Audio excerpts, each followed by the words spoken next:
Halo teman-teman Pensos Bersuara, kenalin gua Surya Hadi Muharam. Gua mahasiswa Prodi Pendidikan Sosiologi, Fakultas Ilmu Sosial, Universitas Negeri Jakarta. Nah, gimana nih kabarnya teman-teman semua? Apakah kabar hari ini baik-baik saja atau sedang sedikit bermasalah nih dalam menjalani kehidupan? Atau jangan-jangan ada permasalahan asmara nih? Aduh. Kalau ngomongin tentang asmara, gua jadi keinget sebuah quotes nih. Nah, kalau ada yang galau nih, lagi galau teman-teman semua, gua ngasih quotes nih. Bahwasannya, janganlah kalian menghabiskan waktu untuk mengejar seekor kupu-kupu. Tetapi, habiskanlah waktu kalian untuk menciptakan sebuah taman yang membuat kupu-kupu itu tertarik. Gue baca quotes itu tuh dari Instagram dan gue keinget sampai sekarang nih. Wah, jadi gue suka senyum-senyum sendiri kalau baca quotes itu. Oke dah, jangan berlama-lama. Gue di sini akan menjelaskan tentang ruang lingkup ilmu sosiologi. Nah, sebelum gue menjelaskan tentang ruang lingkup ilmu sosiologi, di sini gue akan menjelaskan tentang definisi ilmu sosiologi terlebih dahulu nih. Nah, mengapa sih gue harus menjelaskan tentang definisi ilmu sosiologi?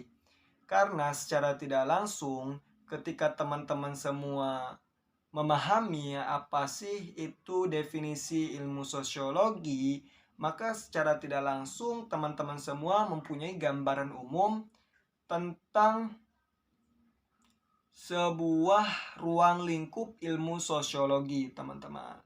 Nah, ilmu sosiologi secara etimologi ia berasal dari kata atau bahasa Latin yang terdiri dari dua kata. Yang pertama itu adalah socius dan yang kedua itu adalah logos. Apa sih arti dari kata socius ini? Nah, socius ini adalah kawan atau teman, artinya ya. Dan logos adalah sebuah ilmu. Oke. Menurut para ahli, salah satunya adalah Auguste Comte.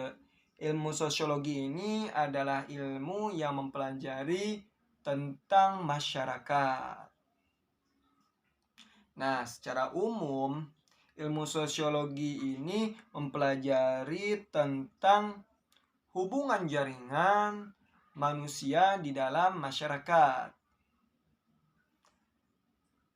Berbeda dengan pendapatnya Auguste Comte, Pitirim Sorokin berpendapat bahwasanya ilmu sosiologi adalah ilmu yang mempelajari tentang hubungan dan pengaruh timbal balik dari gejala sosial. Ia pun memberikan perspektifnya lagi nih, bahwasanya ilmu sosiologi juga adalah ilmu yang mempelajari tentang hubungan dan pengaruh timbal balik antara gejala-gejala sosial dengan gejala non-sosial. Nah, terlepas dari dua perspektif tersebut, Pitrim Sorokin juga menambahkan nih bahwasanya ilmu sosiologi adalah ilmu yang mempelajari segala ciri-ciri umum tentang gejala sosial. Nah, gitu teman-teman. Pasti sekarang teman-teman semua sudah mempunyai gambaran umum nih. Apa saja sih atau bagaimana sih ruang lingkup ilmu sosiologi? Oke, karena gua udah menjelaskan tentang definisi ilmu sosiologi, di sini gua akan menjelaskan langsung tentang ruang lingkup ilmu sosiologi. Nah, dari kata ilmu sosiologi dan menurut definisinya bahwasanya ilmu sosiologi itu adalah ilmu yang mempelajari tentang masyarakat. Jadi ruang lingkup ilmu sosiologi itu sangat luas nih teman-teman. Nah, secara umum ilmu sosiologi itu mempelajari yang pertama, struktur sosial. Nah, apa sih struktur sosial ini? Oke, gue jelasin ya. Dengerin. Oke. Struktur sosial adalah sebuah kerangka kerja yang mengatur hubungan antar individu di dalam masyarakat. Nah, dari pengertian struktur sosial ini, gua bisa menganalogikan jikalau struktur sosial ini mirip sebuah kerangka bangunan. Nah, ketika kerangka bangunan tersebut ada dalam sebuah bangunan, maka kerangka tersebut akan menimbulkan stabilitas di bangunan tersebut dan menentukan bentuk dari bangunan tersebut. Nah, balik lagi nih dalam konteks di sosial masyarakat. Jadi, kalau misalkan struktur sosial ini gua samakan dengan analogi tadi, jadi kalau gua samakan bahwasanya struktur sosial itu merupakan kerangka di masyarakat yang dapat menimbulkan stabilitas serta menentukan bentuk dari masyarakat itu. Nah, itu definisi tentang struktur sosial. Nah, para ahli sosiologi mendefinisikan struktur sosial ini sebagai hubungan antar individu. Bagaimana individu itu berinteraksi, bekerja sama, berkonflik satu sama lain. Nah, para ahli sosiologi juga mendefinisikan bahwasannya struktur sosial ini adalah sebuah status dan peran sosial. Status dan peran sosial ini adalah posisi seseorang di dalam masyarakat dan perilaku yang diharapkan dari posisi tersebut. Nah, dari kedua itu, yang ketiga, struktur sosial juga didefinisikan sebagai lembaga sosial. Institusi seperti keluarga, pendidikan, pemerintahan, dan agama itu adalah sebuah lembaga yang mengatur kehidupan di masyarakat. Nah, adapun definisi yang lain yaitu adalah stratifikasi sosial. Nah, stratifikasi sosial ini adalah bentuk lapisan-lapisan yang ada di dalam masyarakat yang berdasarkan dari kekayaan, kekuasaan, dan prestis. Nah, itu definisi para ahli. Gua kan tadi udah menjelaskan ya tentang definisi struktur sosial itu adalah sebuah kerangka kerja yang mengatur hubungan antar individu. Nah, gua akan menjelaskan definisi atau sebuah pengertian dari struktur sosial menurut Max Weber. Nah, menurut Max Weber, ia berpendapat bahwasanya struktur sosial itu adalah sebuah proses atau sebuah penekanan tindakan sosial yang berorientasi pada orang lain dan bagaimana tindakan tersebut dapat membentuk struktur sosial. Nah, contoh-contoh struktur sosial yang ada di dalam kehidupan sehari-hari yaitu adalah keluarga, sekolah, perusahaan, dan negara. Jadi kalau misalkan di dalam keluarga, kita dapat memahami bagaimana sistem hierarki di dalam keluarga, peran orang tua dan anak, serta pengambilan keputusan di dalam lingkungan keluarga. Oke. Yang contoh yang kedua adalah sekolah. Di sekolah ini, bagaimana kita memahami tentang hubungan siswa dan muridnya, serta kelompok pertemanannya. Nah, contoh yang ketiga itu adalah perusahaan. Dalam perusahaan kan pastinya ada hierarki jabatan. Nah, kebudayaan perusahaan dan lain sebagainya lah. Masih banyak intinya.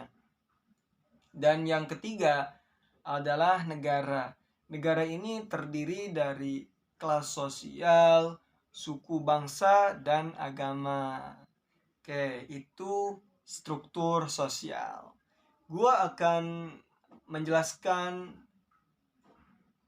apa yang dipelajari oleh ilmu sosiologi yang kedua.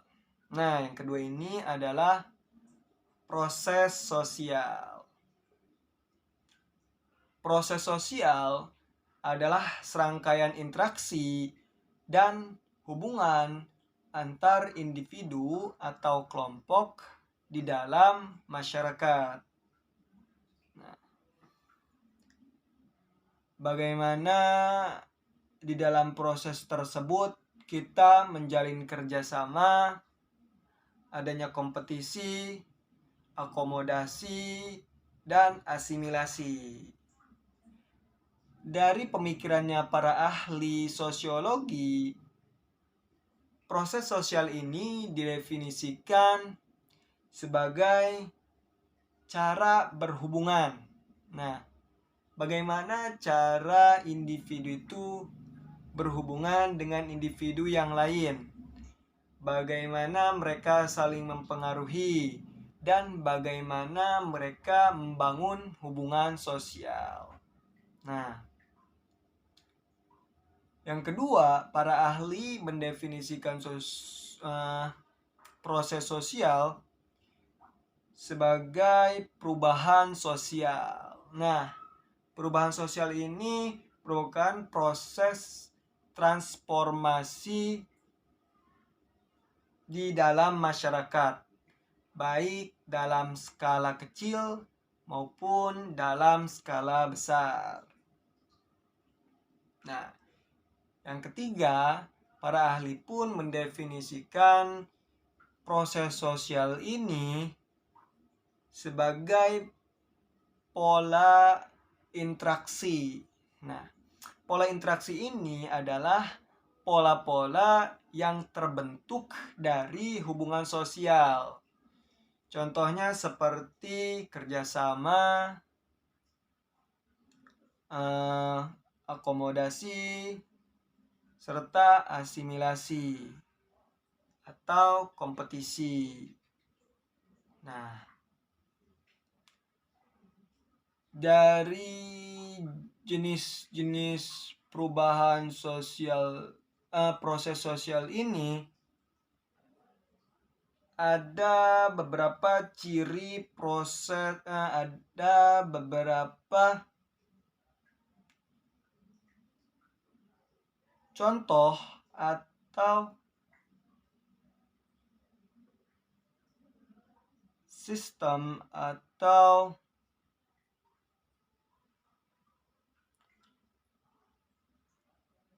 pengaplikasian proses sosial ini, teman-teman. Nah, jadi contoh proses sosial ini diantara lain atau jenis-jenis proses sosial ini antara lain adalah kerjasama. Nah, kerjasama ini adalah bagaimana setiap individu bekerja sama untuk mendapatkan sesuatu yang menjadi tujuan bersama. Oke. Yang kedua, jenis-jenis proses sosial itu ada kompetisi. Nah, kompetisi ini bagaimana setiap individu berusaha untuk mencapai sesuatu yang terbatas. Nah, yang ketiga ada akomodasi. Akomodasi ini adalah penyesuaian diri terhadap perbedaan yang ada di dalam masyarakat, sehingga dapat memperkecil adanya konflik. Nah, yang keempat, asimilasi. Asimilasi ini adalah sebuah penyesuaian diri. Bukan penyesuaian diri dah. Atau bisa didefinisikan asimilasi ini adalah proses kita bagaimana membuat identitas baru dengan perbedaan yang ada di lingkungan masyarakat. Nah, itu jenis-jenis proses sosial. Meningkat pada ruang lingkup sosiologi yang ketiga yaitu adalah budaya. Nah, apa sih budaya ini? Nah, budaya adalah suatu konsep yang sangat luas atau sebuah konsep yang kompleks di mana di dalamnya mencakup tentang nilai, norma, tindakan dalam kehidupan sehari-hari, serta karya seni. Nah, para ahli juga mendefinisikan ilmu atau mendefinisikan budaya ini, salah satunya adalah Kunchoro-Ningrat.